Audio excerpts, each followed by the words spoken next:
बिस्मिल्लाहिर्रहमानिर्रहीम। आज का हमारा टॉपिक है एलिमेंट्री रो ऑपरेशंस। पिछले किसी एक लेक्चर में हमने मैट्रिक्स को रिड्यूसेशन फॉर्म में कन्वर्ट करना सीखा था। तो कुछ मसाइल हैं जो मैंने देखे कि आप लोगों को ये नहीं पता चल रहा कि रो ऑपरेशंस हैं क्या। तो सबसे पहले रो ऑपरेशंस को क्लैरिफाई करना इंतहाई ज़रूरी है कि रो ऑपरेशंस एलिमेंट्री रो ऑपरेशन जो है वो क्या हैं। यानी एक मैट्रिक्स को जब आप एशेलन फॉर्म में या रिड्यूस्ड एशेलन फॉर्म में कन्वर्ट करने जाते हैं तो कौन से ऑपरेशंस आप कर सकते हैं और कौन से नहीं कर सकते। तो लिहाजा जो कर सकते हैं वो देखते हैं, वो है एलिमेंट्री रो ऑपरेशंस। उनमें पहला ऑपरेशन जो है वो ये है कि अगर आप किसी मैट्रिक्स की कोई भी दो रोज़ को इंटरचेंज कर सकते हैं, यानी कोई भी रोज़ को इंटरचेंज कर सकते हैं। Any two rows of a matrix can be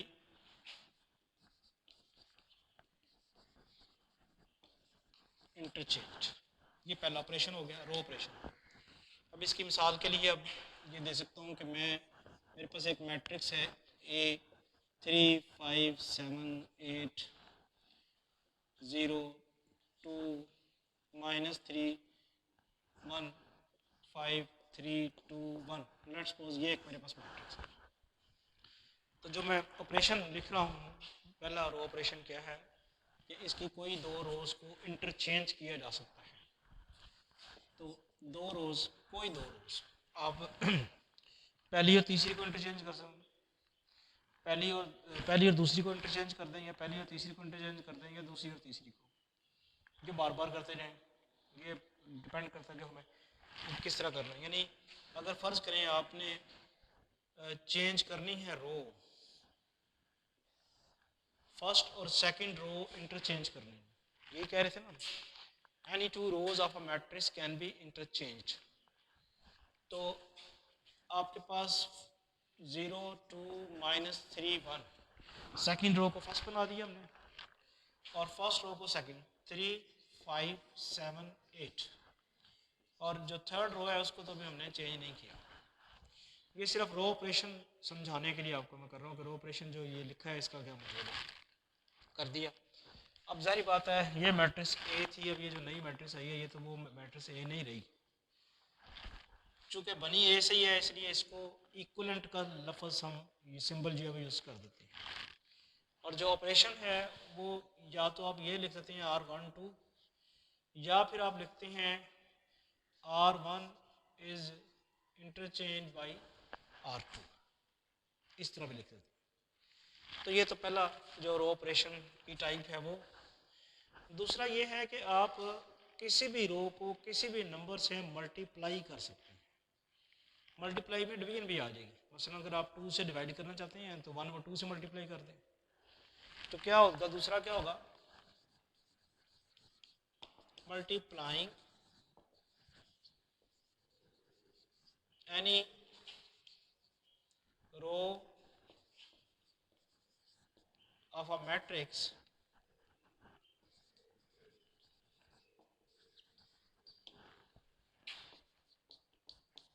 with a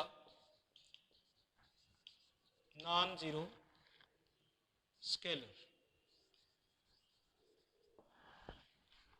अब जैसे मैं फ़र्ज़ करो जो मैट्रिक्स, ये जो मैट्रिक्स आई हुई है इसको, इसकी मैं सेकंड रो को 2 से मल्टीप्लाई करना चाहता हूँ या 2 से डिवाइड करना चाहता हूँ, तो फिर मैं क्या लिखूँगा यहाँ पे। मैं करना चाह रहा हूँ रो 2 को डिवाइड करना चाह रहा हूँ 2 से, तो मैं ये लिखूँगा 1/2 रो 2, और 0, यानी एक्चुअली तो मैंने ये किया है, किया तो डिवाइड है, एक्चुअल जो किया है वो मल्टीप्लिकेशन की है। 1/2 से मैंने R2 को मल्टीप्लाई कराया है, तो वो आ गया 0 2 -3 1, ये बन जाएगी 3/2 5/2 7/2 और 8/2 4 आ जाता है, 5 3 2 1, ये आ गया। ये दूसरा ऑपरेशन है। पहला ऑपरेशन क्या था, कोई भी रोज को इंटरचेंज कर सकते हैं। दूसरा ऑपरेशन क्या है कि किसी भी रो को मल्टीप्लाई कर सकते हैं। और तीसरा ऑपरेशन जो है, जो रो ऑपरेशन है, वो ये है कि किसी भी रो को किसी नंबर से मल्टीप्लाई करा के किसी रो में ऐड कर सकते हैं। यानी जो तीसरा है,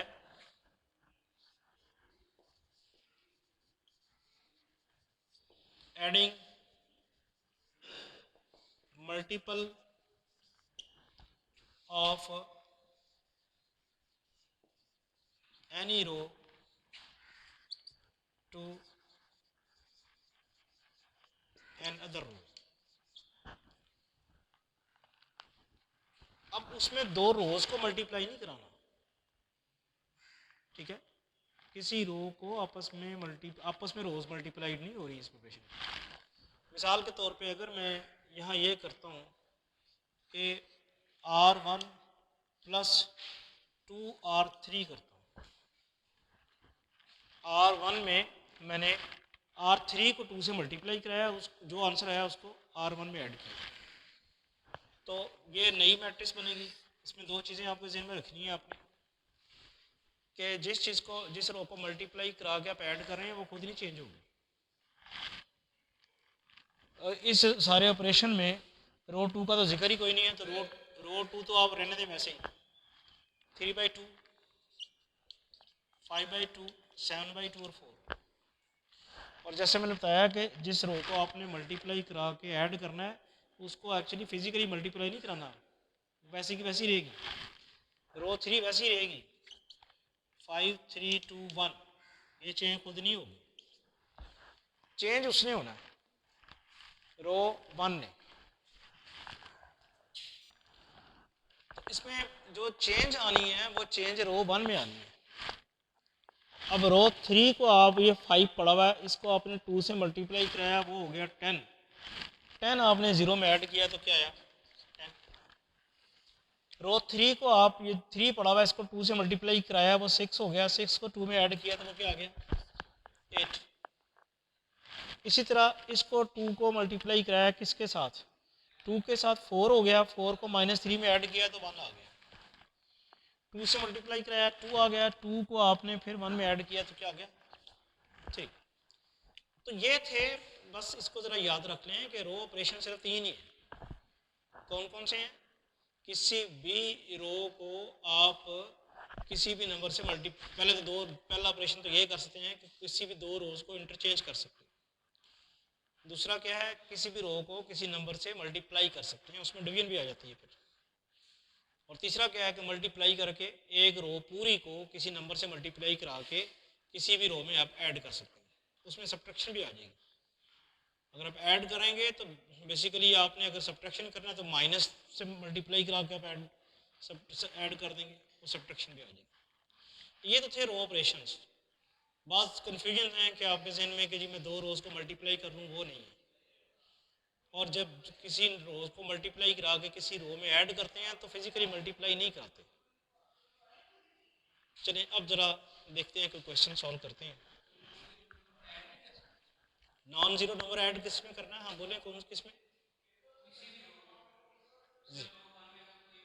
ये जो 3 ऑपरेशन हैं इनमें उसका जिक्र है, जो 3 रो ऑपरेशन लिखे हैं इनमें तो वैसा जिक्र नहीं आया, तो फिर नहीं कर सकते। इसके अलावा जो भी आपके जहन में आती है ना वो नहीं कर सकते। सिर्फ 3 जो ऑपरेशन है ना यही जहन में रखने हैं, रोज को इंटरचेंज करना, रो को किसी नंबर के साथ मल्टीप्लाई करना, और फिर रो को मल्टीप्लाई करा के किसी रो में ऐड करना, बस, नथिंग एल्स।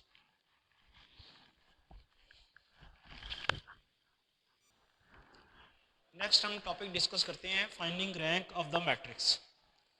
किसी मैट्रिक्स के रैंक से क्या मुराद है, ये सब आपको पता है कि किसी मैट्रिक्स को जब एशेलन फॉर्म में कन्वर्ट करें तो उसमें नंबर ऑफ नॉन ज़ीरो रोज जो हैं वो उसका रैंक कहलाता है। मैट्रिक्स को एशेलन फॉर्म में कन्वर्ट कर लिया जाए और एशेलन फॉर्म में जब मैट्रिक्स आ जाए तो नॉन ज़ीरो रोज की तादाद जो है वो रैंक होगी। नॉन ज़ीरो रोज से क्या मुराद है, ऐसी रो जिसकी सारी की सारी एंट्रीज ज़ीरो ना हो, या ज़ीरो रो से क्या मुराद होती है, जिसकी पूरी की पूरी ऐसी रो जिसमें सारे के सारे ज़ीरो आ जाए, वो ज़ीरो रो कहलाती है। अगर एक भी नॉन ज़ीरो आ गया एलिमेंट किसी रो में तो वो नॉन ज़ीरो रो हो गई। तो अब सबसे पहले इसको हम कन्वर्ट करते हैं एशेलन फॉर्म। तो एशेलन फॉर्म में कन्वर्ट करने के लिए जैसा कि आपको मालूम है कि ये फर्स्ट नॉन ज़ीरो एलिमेंट जो वन है, इसके नीचे सारे के सारे ज़ीरोज़ प्रोड्यूस करने हैं। अब जो पहला स्टेप है इसके नीचे ज़ीरो बनाने का, कि मैं रो वन को 3 से मल्टीप्लाई करा के रो टू में से सबट्रैक्ट करूँ और रो वन को एज इट इज़ इसमें ऐड करूँ, रो वन को 2 से मल्टीप्लाई करा के इसमें से सबट्रैक्ट करूँ, तो इस वन के नीचे सारे ज़ीरो आ जाएंगे। तो चलते हैं। सबसे पहला ऑपरेशन क्या लिखना है, रो 2 माइनस 3 रो 1। अब मैंने पहले ही बताया कि जिस रो को आपने मल्टीप्लाई करा के ऐड या सबट्रैक्ट करना है वो खुद चेंज नहीं होनी, आपने फिजिकली मल्टीप्लाई नहीं कराना, तो वो खुद चेंज नहीं होनी। तो रो 1 तो एज इट इज़ रहेगी, 1 4 5 6 9, क्योंकि आप रो 1 को मल्टीप्लाई करा के सबट्रैक्ट करा रहे हैं रो 2 में से, कुछ चेंज नहीं होगी। अब जो चेंज होगी वो रो 2 होगी। रो 1 ये है, इसको जब मैंने 1 को 3 से मल्टीप्लाई कराया, इसमें से सबट्रैक्ट किया तो 0 आ गया, इसको 3 से मल्टीप्लाई कराया 12 हो गया, -2 -12 -14, 3 से मल्टीप्लाई कराया 15, 1 -15 -14, 3 से मल्टीप्लाई कराया 18, 4 -18 -14, फिर 3 से मल्टीप्लाई कराया 27, और इसमें से सबट्रैक्ट किया तो -28। जो पहला ऑब्जेक्टिव हमारा था इस वन के नीचे यहाँ ज़ीरो लाना, वो हो गया। अब यहाँ ज़ीरो लाना है, यहाँ ज़ीरो बिल्कुल रो 1 को आप रो 3 में सिर्फ ऐड ही कर दें। तो ऑपरेशन क्या लिखेंगे यहाँ पे, रो 3 प्लस रो 1। तो ये रो 1 एज इट इज़ ऐड की तो 0 आ गया, जब इसमें ऐड किया तो 4 आ गया, 5 जब इसमें ऐड किया तो 4 आ गया, 6 जब इसमें ऐड किया तो 4 आ गया, 9 जब इसमें ऐड किया तो 8 आ गया। ठीक है, अगला काम क्या है, यहाँ ज़ीरो लाना। तो यहाँ ज़ीरो लाने के लिए ऑपरेशन क्या हो सकता है कि आप रो 4 -2 रो 1 करें, यानी रो 1 को आप 2 से मल्टीप्लाई कराएं और रो 4 में से सबट्रैक्ट करें। इसको 2 से मल्टीप्लाई कराया 2 हुआ, 2 -2 क्या हो जाता है, इसको 2 से मल्टीप्लाई कराया 8, 8 -3 3 -8 सॉरी -5, फिर इसको 2 से मल्टीप्लाई किया, फिर ये भी -5 हो जाएगा 12, 6 को 2 से मल्टीप्लाई किया 12, 7 -12 -5, 2 से मल्टीप्लाई कराया 18, तो 8 -18 जी -10 आता है, फिर चेक कर लें। ठीक है, 18 8 -18 -10, ठीक है। अब यहाँ तो 1 ऑलरेडी बना हुआ था, ये पहले ही 1 था, इसके नीचे सारे ज़ीरो बना लिए। अगला क्या काम करना होता है, यहाँ 1 बनाना, यानी अब यहाँ 1 बनाना, तो ये 1 बड़ी आसानी से बन सकता है, सिर्फ -14 से डिवाइड करा दें, आप कर सकते हैं ना। यहाँ ये जो ऑपरेशन किया जो मैंने यहाँ पे, ये अभी तक जो 3 ऑपरेशन किए हैं, ये को जो मैंने 3 ऑपरेशन लिखे थे रो ऑपरेशन, उनमें से कौन सा ऑपरेशन यूज़ किया अभी तक, तीसरा ऑपरेशन, तीसरा लास्ट ऑपरेशन था, जिसमें आप कहते थे किसी भी रो को किसी से मल्टीप्लाई करा के किसी भी रो में ऐड या सबट्रैक्ट कर सकते, ऐड कहते थे हम, लेकिन सबट्रैक्शन उसके अंदर ही आ जाती है। तो वही किया, यानी ये जो कुछ भी लेके आए हैं, इस पे जो हमने ऑपरेशंस किए हैं, उसमें रो ऑपरेशन की जो 3 टाइप्स हैं, उनमें जो आखिरी टाइप है वो की है। अब जो मैं करने लगा हूँ वो क्या करने लगा हूँ, यानी इस रो 2 को मैं -14 पे डिवाइड करने लगा हूँ। तो ये कौन सा ऑपरेशन करने लगा हूँ, सेकंड वन, जिसमें आप कहते थे कि किसी भी रो को किसी भी नंबर से मल्टीप्लाई कराया जा सकता है। तो रो सेकंड ऑपरेशन रो वाला जो है वो कौन सा है, क्या करना है, -1/14 रो 2, रो 1 को तो कुछ नहीं होगा ना, फिर रो 1 रह जाएगी 1 4 5 6 और 9, रो 2 को आप 14 पे डिवाइड करेंगे, ये आ जाएगा 1, यहाँ भी 1, यहाँ भी 1 और यहाँ 2।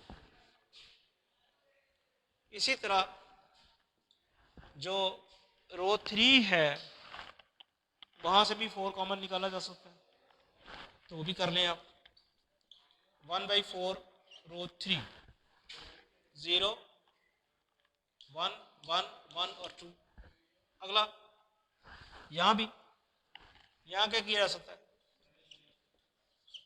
रो 4 0 जी 1 1 1 और 2,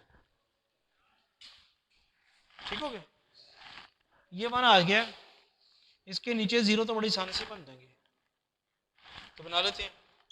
हम वैसे क्या कर रहे हैं, मैट्रिक्स का रैंक मालूम करने के लिए उसको एशेलन फॉर्म में कन्वर्ट कर रहे हैं।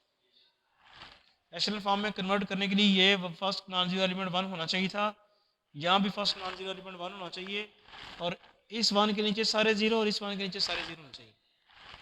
तो यहाँ आप क्या करेंगे, रो 3 माइनस रो 2,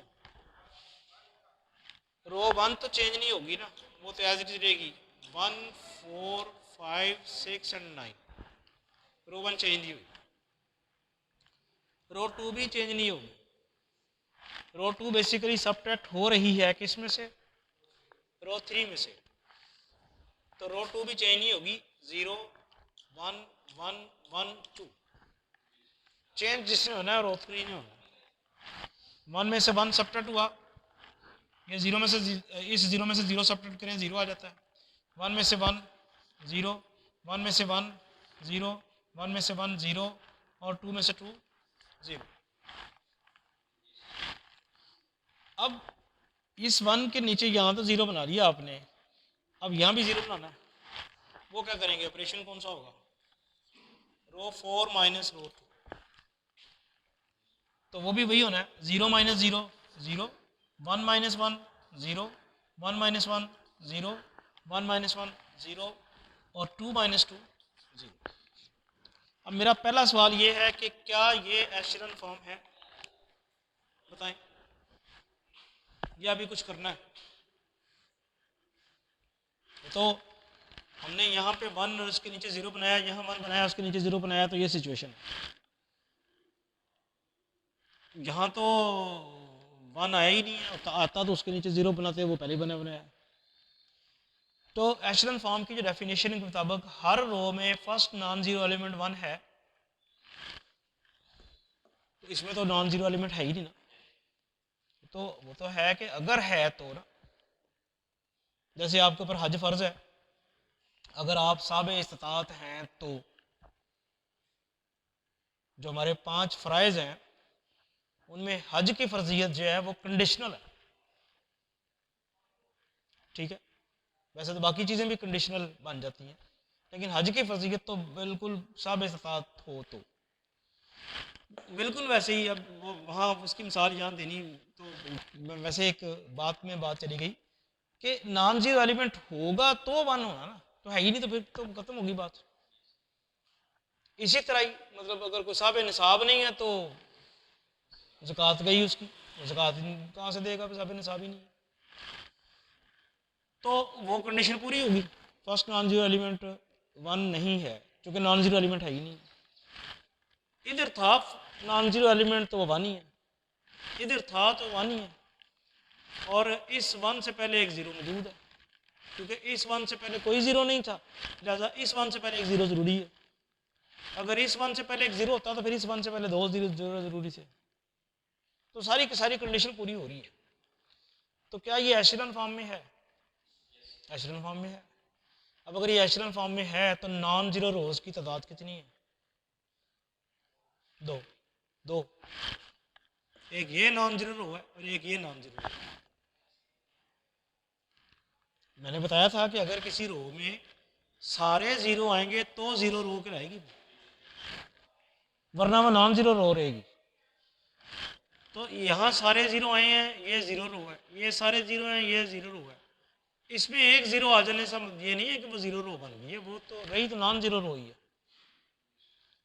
तो बस पे पता चल गया रैंक क्या है, रैंक 2। तो अब हम क्या लिखेंगे? Which is in echelon form with 2 non-zero rows, so rank of given matrix is 2। तो रैंक मालूम करते वक्त भी आपको मैट्रिक्स को एशेलॉन फॉर्म में कन्वर्ट करना पड़ेगा। इसके अलावा भी आप कर सकते हैं, एक और तरीका भी है, वो फिर बाद में डिस्कस करेंगे, लेकिन फॉर द टाइम बीइंग आप इसको रखें और कुछ क्वेश्चंस आप प्रैक्टिस के लिए करें। Thank you.